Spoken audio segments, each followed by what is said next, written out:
सावित्री सब्जी लेने बाजार गई होती है कि तभी उसकी नजर मिनी स्कर्ट पहनकर बाइक पर जा रही एक लड़की पर जाती है, जिसकी पूरी टांगे दिखाई दे रही थी। ये देख सावित्री अपनी आंखें बंद करते हुए कहती है, छी छी, शर्मो हया तो जैसे बेची खाई है आजकल की लड़कियों ने। कैसे कैसे कपड़े पहनकर घूमती हैं। अरे इतने छोटे कपड़े तो हमारे जमाने में 5 साल की बच्चियां भी नहीं पहनती थी, जितनी अब 25 साल की पहनती हैं। बुड़बुड़ाते हुए सावित्री घर आती है, जहाँ वो टीवी पर सूर्य ग्रहण की खबर देखती है। क्या आज सूर्य ग्रहण है? ठीक है, तो जब तक ग्रहण है कोई भी खाना नहीं खाएगा। और तू बड़ी बहू, तू खाने में तुलसी के पत्ते डाल दे। सर पर घूंघट ओढ़े रेखा मुंडी हिलाती है। कुछ देर बाद सूर्य ग्रहण लग जाता है। तभी रेखा का पति ऑफिस से थका हारा घर आता है और फ्रिज में से ब्रेड जैम लगाकर खाने लगता है। ये देख सावित्री गुस्से में चिल्लाते हुए कहती है, हे राम, कर दिया ना अपशगुन। भला ग्रहण में कौन खाना खाता है? क्या माँ, अब भूख लग रही है तो कुछ खाओ भी ना क्या? ठीक है तो कह रहा है वो। अब ये सब पुराने विचारों को त्याग भी दो सावित्री। आप तो चुप ही रहिए। और तू बड़ी बहू, यहाँ खड़ी खड़ी मेरी शक्ल क्या देख रही है? तू इसे रोक नहीं सकती थी? माँ जी वो मैं। अब क्या बकरी की तरह मैं कर रही है? अपना पल्लू ठीक करिए, सर से खिसकना नहीं चाहिए। बहुएं जितनी मर्यादा में रहें उतनी ही अच्छी लगती हैं। अरे हम भी थे, जितना मर्जी काम करते थे, लेकिन मजाल है कि कभी घूंघट सर से सरका हो। 3-3 मटके पानी के कुएं से उठा कर लाना, भैंसों का, खेतों का सब काम देखना। कितना काम होता था हमारे जमाने में। लेकिन एक आजकल की बहुओं को तो आटा गूंथने से लेकर बर्तन धोने तक हर काम के लिए बस एक मशीन चाहिए। और छोटे छोटे कपड़े पहनकर इनसे किट्टी पार्टी करवा लो बस। लेकिन मेरे घर में ये सब नहीं चलेगा। मेरे घर में बहुएं हमेशा घूंघट में और साड़ी में ही रहेंगी। इसलिए ध्यान रहे, आगे से ये पल्ला खिसके ना तेरे सर से। जी माँ जी, ध्यान रखूंगी। ये है सावित्री देवी, जिसे मॉडर्न कपड़ों वाली लड़कियां बिल्कुल भी पसंद नहीं थी। सावित्री के 2 बेटे थे। बड़े बेटे की शादी हो चुकी थी। बड़ी बहू रेखा बिल्कुल अपनी सास के कहे पर चलती थी, लेकिन फिर भी सावित्री उससे कभी खुश नहीं रहती थी। वो उसके किसी न किसी काम में कमी निकाल ही देती थी। एक रोज जब रेखा अपने कमरे में दिन में आराम कर रही थी, तो सावित्री अचानक से उसके कमरे में आती है। तब रेखा करवट बदल रही होती है, जिससे उसकी कमर दिख जाती है। ये देख सावित्री जोर से चिल्लाती है, छी छी छी छी छी छी छी, बस इसी बात का डर था मुझे। सारी शर्मो हया बेच खाई है। माँ जी आप, लेकिन हुआ क्या? क्या होना है? करवट लेते वक्त तेरी कमर दिखी कैसे? आज के बाद ऐसा हुआ ना तो अच्छा नहीं होगा बहू। और इस तरह बंदिशों में रेखा ने अपनी शादी का पूरा 1 साल काट लिया। और उसकी फर्स्ट एनिवर्सरी पर उसका देवर राहुल दिल्ली से कानपुर आता। भाभी, मुझे ना आप सबको कुछ बताना था, तो मुझे लगा इससे अच्छा दिन भला क्या ही होगा। वो मेरे ऑफिस में मेरे साथ संध्या काम करती है, अच्छे परिवार से है, अच्छा कमाती भी है, और मैं उससे शादी करना चाहता हूँ। मतलब लव मैरिज? हाँ माँ, लव मैरिज। क्यों, कोई प्रॉब्लम है? नहीं नहीं, मुझे भला क्या दिक्कत होगी। तुझे पसंद है लड़की तो फिर हमें भी पसंद है। ये सावित्री का सिद्धांत भी समझ नहीं आता। जो डरता है तो उसे और डराती है, और जो सुनता ही नहीं उसकी बात झट से मान जाती है। चुप करिए जी। अब उस शहरी लड़की के पीछे अपने बेटे को तो नहीं खो सकती ना। कहीं उसके लिए सब छोड़कर ही चला गया तो। इसीलिए तो चुपचाप इस शादी के लिए हाँ कर दी। एक बार घर में आ गई तो फिर रेखा और उसमें कोई फर्क नहीं कर पाएंगे। सावित्री अपने छोटे बेटे की शादी के लिए मान जाती है। वो 1 महीने बाद दोनों की शादी करवा देते हैं। शादी के बाद दिल्ली से कानपुर कार में आते आते भारी भरकम लहंगे में संध्या काफी थक जाती है और वो एक जगह होटल के पास गाड़ी रुकवाती है। ड्राइवर, गाड़ी रोको, मुझसे अब और ये नहीं पहना जा रहा, ये भारी भरकम लहंगा। राहुल तुम यही रुको, मैं अभी चेंज करके आती हूँ। कुछ देर बाद गाड़ी आकर उसके ससुराल रुकती है। फिर पीछे से संध्या स्कर्ट और टॉप पहनकर सर पर शादी का दुपट्टा लिए निकलती है। संध्या को इस रूप में देखकर सभी हैरान रह जाते हैं। राहुल बेटा, ये सब? बेटा 2 जोड़ी में लड़की मांगी थी, इसका मतलब ये नहीं कि ये सचमुच ही 2 जोड़ी में आ जाएगी। वो माँ, दूर का सफर था ना, और इसने लौटते वक्त लहंगे पर ही वोमिट कर दी, इसीलिए जो इसके हाथ में लगा इसने पहन लिया। ये राहुल का बच्चा झूठ क्यों बोल रहा है? चलो संध्या, माँ के पाँव छुओ। हैं? अरे नहीं नहीं, तुम रहने दो। अगर तुम झुकी तो न जाने क्या क्या झुक जाएगा। ओह थैंक्स। वैसे मैं खुद झुकने के मूड में नहीं थी। वो क्या है ना, मैं बहुत थक चुकी हूँ। वैसे माँ जी, हमारा बेडरूम कहाँ है? वो क्या है ना, मैं पहले बाथ शावर लेना चाहती हूँ। और राहुल डार्लिंग, तुम ना प्लीज मुझे बॉडी मसाज दे देना। आज सचमुच मुझे बहुत थकावट है। बताओ ना माँ जी, बेडरूम कहाँ है? संध्या, बस 2 मिनट, माँ गृह प्रवेश कर ले। ओह प्लीज, थोड़ा जल्दी कीजिए ये सब formalities. I am really so tired. Savitri को मन ही मन बहुत गुस्सा आ रहा था, लेकिन वो कर भी क्या सकती थी। उसने चुपचाप उनका गृह प्रवेश करवाया और बहू बनकर संध्या अपने ससुराल आ जाती है। लेकिन संध्या के कपड़े देख सावित्री डर गई। ये नई बहू तो कुछ ज्यादा ही मॉडर्न कपड़े पहनती है। अरे पढ़ी लिखी नौकरी वाली है तो क्या हुआ, सर पर नाचेगी, जो मर्जी रुमाल जितने कपड़े पहनेगी। कहीं कल मुंह दिखाई पर इसने कुछ बेढंगे से कपड़े पहन लिए तो नहीं नहीं नहीं, इसे मुझे ठीक करना ही होगा। ये सोचकर सावित्री संध्या के कमरे में जाती है। अरे नई बहू, दिखा तो कल मुंह दिखाई पर क्या पहनने वाली है। ये वाली साड़ी कैसी है माँ जी? अच्छी है, लेकिन काला रंग, शादी के बाद ये सब रंग ना कुछ अच्छे नहीं लगते। और वैसे भी ये सिर्फ ब्लैक नहीं है, देखो इसके बॉर्डर पर रेड कलर भी है। जो भी हो, लेकिन तू ऐसी साड़ी नहीं पहनेगी। चल अब मुझे अपनी साड़ियां दिखा, मैं बताती हूँ तुझे कौन सी पहननी है। संध्या सावित्री को अपनी सभी साड़ियां दिखाती है, जिसमें से गुलाबी रंग की साड़ी देख सावित्री कहती है, हाँ ये वाली, ये अच्छी रहेगी, इसे ही पहन तू। जी माँ जी। शादी के तुरंत बाद सास का ऐसा बदलता रवैया देख संध्या हैरान थी। सावित्री ने संध्या की साड़ी तो देख ली, लेकिन वो ये नहीं जानती थी कि उसका ब्लाउज कितना हॉट बना है। शाम को मुंह दिखाई पर संध्या वो गुलाबी साड़ी हॉट ब्लाउज के साथ पहनती है। ये देख सावित्री उसकी साड़ी अच्छे से बांधती है। अरे बहू, ये सर पर पल्ला कर ले, सब मेहमान आएंगे ना तो उनके सामने यूं सर ढके घूमना अच्छा नहीं लगता। संध्या साड़ी पहनकर सर पर घूंघट रखकर बाहर आती है। ये देख मोहल्ले की औरतें बात करती हैं। मान गए सावित्री तुझे, मुझे तो लगा था कि ये मुंह दिखाई पर भी मिनी स्कर्ट पहन कर आएगी, लेकिन तूने तो एक दिन में इसे साड़ी पहनना और घूंघट रखना भी सिखा दिया। अरे मेरा नाम सावित्री है, सावित्री। अच्छा संध्या बहू, चल अब इन सबके पांव छूकर आशीर्वाद लो। सावित्री सबके पांव छूकर आशीर्वाद लेती है, लेकिन संध्या ये नहीं जानती थी कि उसकी सास किस खेत की मूली है। एक बार जो उसने साड़ी पहन ली तो फिर वेस्टर्न कपड़ों का नंबर तो कभी आने वाला है ही नहीं। अगले दिन उन सबको मंदिर जाना था, इसलिए रात को ही संध्या अपनी सास से जाकर पूछती है कि कल उसे क्या पहनना चाहिए। तुझे क्या पहनना है क्या नहीं ये सब तो बात की बात है, लेकिन तू इस नाइट ड्रेस में बाहर कैसे आ गई? हमारे घर में ये सब नहीं चलता। लेकिन राहुल ने तो मुझसे कहा था कि मैं जो मर्जी पहन सकती हूँ।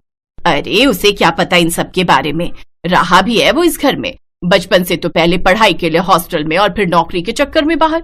तू उसकी बीवी है पर बहू मेरी है और इस घर में मेरी ही चलती है। संध्या उदास हो जाती है और वो अपने कमरे में चली जाती है। उसे उदास देख उसकी जेठानी भी उसके पीछे पीछे उसके कमरे में चली जाती है। उदास मत हो संध्या, इस घर का नाम ऐसे ही सावित्री निवास नहीं पड़ा है, यहाँ बस माँ जी की ही चलती है। उनसे पूछे बिना तो मैं खाना तक नहीं बना सकती, तो कपड़े तो दूर की बात है। अब कपड़े चेंज करके साड़ी पहन लो और किचन में आ जाओ। मुझे नहीं लगता अब वो तुम्हें कभी भी वेस्टर्न ड्रेसेस पहनने देंगी। ऐसे कैसे नहीं पहन सकती? अब तो बस हफ्ता भर में ये साड़ी पहनूंगी, उसके बाद बिल्कुल नहीं। एक हफ्ते बाद राहुल संध्या के साथ हनीमून ट्रिप प्लान करता है। सच में संध्या बहुत मजा आएगा, कश्मीर सच में बहुत खूबसूरत है। अच्छा अब तुम पैकिंग कर लो। संध्या अपनी पैकिंग कर लेती है। फिर जब ये बात सावित्री को पता चलती है तो वो संध्या के पास आती है। अच्छा, कश्मीर जाने की तैयारी हो रही है, दिखा तो तूने क्या क्या रखा है वहां पहनने के लिए। वो क्या है ना, ध्यान रखना पड़ता है, कहीं तूने छोटे छोटे कपड़े रख लिए और तुझे सर्दी लग गई तो। वो तो मैं समझ ही गई थी कि बिना मेरे कपड़े चेक किए आप मुझे जाने कहाँ देंगी। संध्या हनीमून के लिए चली जाती है, लेकिन वो वहां जाकर कुछ वेस्टर्न कपड़े खरीद लेती है और अपनी ढेर सारी फोटोज लेती है। लेकिन एक रोज उसकी सास वो फोटोज देख लेती है और वो संध्या पर खूब गुस्सा होती है।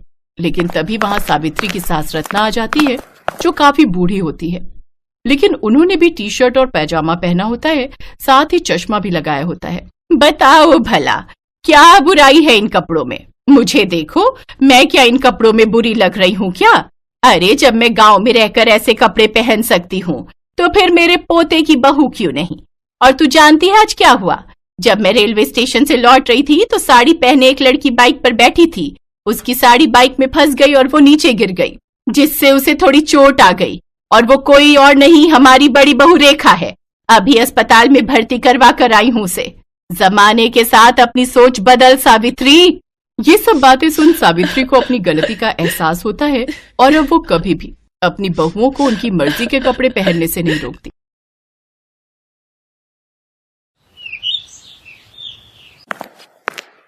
आज फिर इन दोनों बहनों ने इतनी पी ली कि इन्हें चलने तक का भी होश नहीं। गलती मेरी ही है।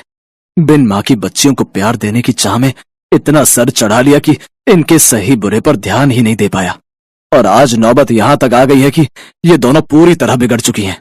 अपनी दोनों जवान बेटियों की हरकतों को देखते हुए धनराज सेठ उनके लिए लड़के तलाशने शुरू कर देता है। फिर कुछ दिनों में उनकी शादी अपने बराबर के घराने में कर देता है, जहां उनकी सास राजरानी हाथों में आरती की थाली लिए उनका स्वागत करती है, जिसे देख सुनैना और मलाइका अपने घूंघट को हटाते हुए कहती हैं, ओफो सासू मॉम, अब ये सब तामझाम बंद भी करो। हम ससुराल आई हैं, कोई सरहद पर जंग लड़ने नहीं आई है जो आप ये सब ड्रामे कर रही हैं।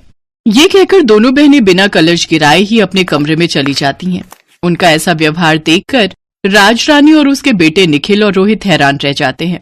अगले दिन वो दोनों सुबह 10 बजे सोकर उठती हैं। फिर राजरानी उनसे कहती है, अरे ये क्या बहुओं, अभी तक तुम दोनों नहाई नहीं।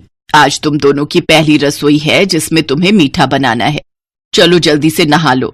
लेकिन सासू मॉम, हमें तो करछी पकड़नी तक नहीं आती। हमें तो सिर्फ मीठा खाना आता है, बनाना नहीं। और वैसे भी घर में नौकर है ना, तो ये उनका काम है। हमने तो आज तक अपने घर के किचन में भी कदम नहीं रखा। बेटा, घर में भले ही हर काम के लिए नौकर है, लेकिन घर का खाना तो घर की लक्ष्मियों को ही बनाना चाहिए। माँ बिल्कुल सही कह रही है। और वैसे भी शादी के बाद अपनी पहली रसोई में मीठा बनाना एक रस्म है जो हर बहू निभाती है। ओफो, मायके में हमारा बाप कम था जो अब यहाँ तुम दोनों भी लेक्चर देने लग गए।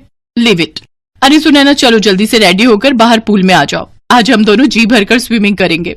कुछ देर बाद दोनों बहनें सब घर वालों और नौकरों के सामने स्विमिंग ड्रेस पहनकर आती हैं और पूल में जाकर नहाने लगती हैं। अपनी बहुओं की ऐसी बेशर्मी देख राजरानी का तो सर शर्म से झुक जाता है। ये दोनों की दोनों तो मेरी नाक कटवा कर रहेंगी। हे भगवान, मेरे घर की इज्जत अब तेरे हाथ में है। राजरानी एक धार्मिक महिला थी, साथ ही वो समाज सेविका भी थी। उसका खुद का एक बड़ा एनजीओ था जिससे शहर की बड़ी बड़ी हस्तियां जुड़ी हुई थी। ऐसे ही कुछ दिन बीतते हैं। मलाइका और सुनैना अपने ससुराल के प्रति कोई जिम्मेदारी नहीं समझती थी।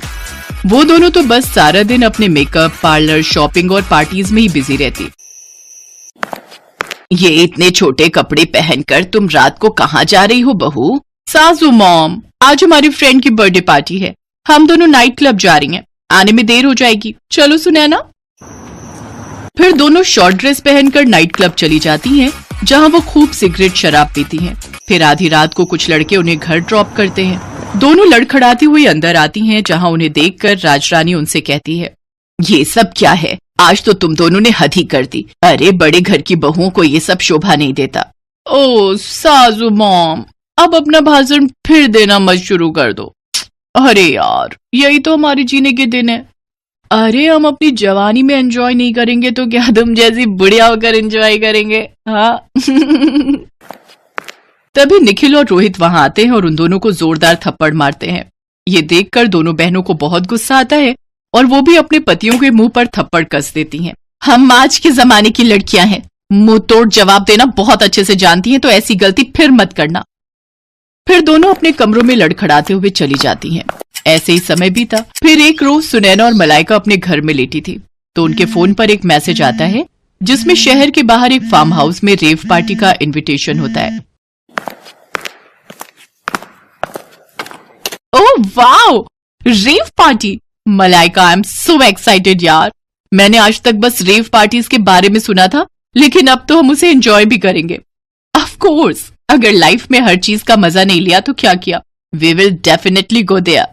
दोनों बहनें खुश हो जाती हैं और शाम को तैयार होकर अपनी कार लेकर वहां पहुंच जाती हैं। पुलिस से छुपकर उस फार्म हाउस पर हो रही पार्टी में शराब, सिगरेट, ड्रग्स से लेकर सुख की हर चीज शामिल होती है। वो दोनों उस दिन ड्रग्स का सेवन भी करती हैं, जिससे उनका सर पूरी तरह घूम जाता है और वो एक अलग ही दुनिया में होती है। तभी एक लड़का जो कि नशे में होता है मलाइका को गलत तरीके से छूने की कोशिश करता है। तभी कुछ पल के लिए लाइट चली जाती है और जब लाइट आती है तो वो लड़का जो मलाइका को छेड़ रहा था वो मरा हुआ जमीन पर पड़ा होता है। कुछ ही देर में उस पार्टी में पुलिस छापा मारती है और सबको अरेस्ट कर लेती है। अगले दिन राजरानी अपने बेटों के साथ जेल पहुंचती है।